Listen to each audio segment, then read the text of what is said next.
Welcome back to our Biomass class, where we're delving deeper into the fascinating world of conversion of biomass resources into heat and power. This video was made with the support of Energy.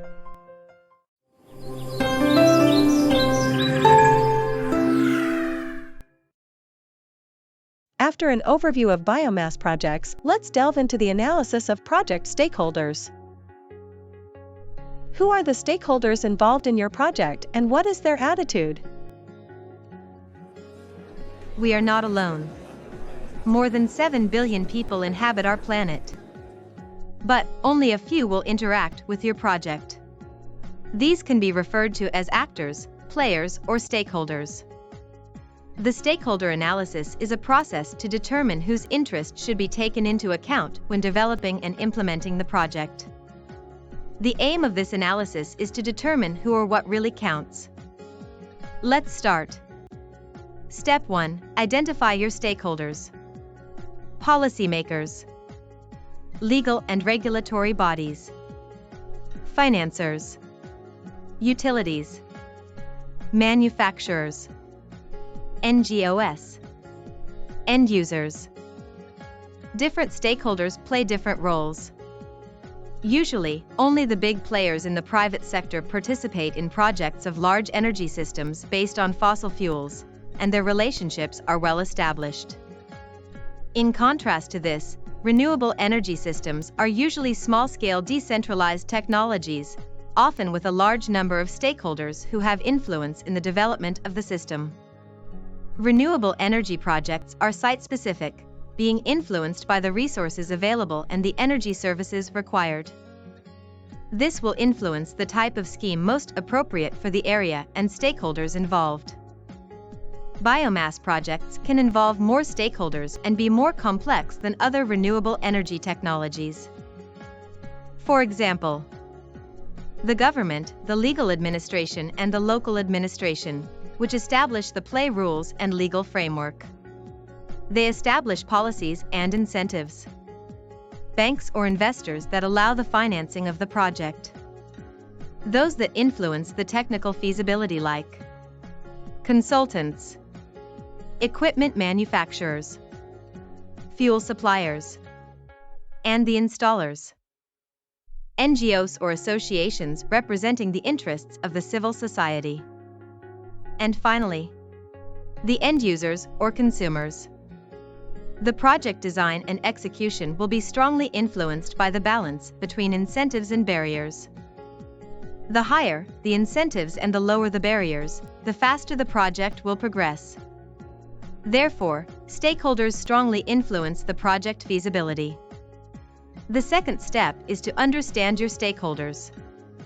Once you have identified your stakeholders, ask yourself, what are their main interests? Let's see the main interests by sector. The government sector is usually driven by the wish to fulfill certain political and social goals. For example, economic and social development, environmental improvements like the reduction of carbon dioxide emissions. The private sector usually has commercial goals to satisfy. Some utilities and oil and gas companies can be also interested in renewable energy projects because two main drivers. Their interest in diversifying their business. The growing pressure to reduce carbon emissions from both government and civil society. Therefore, becoming more conscious and green can improve their brand repositioning. The civil society typically is driven by the satisfaction of local demands.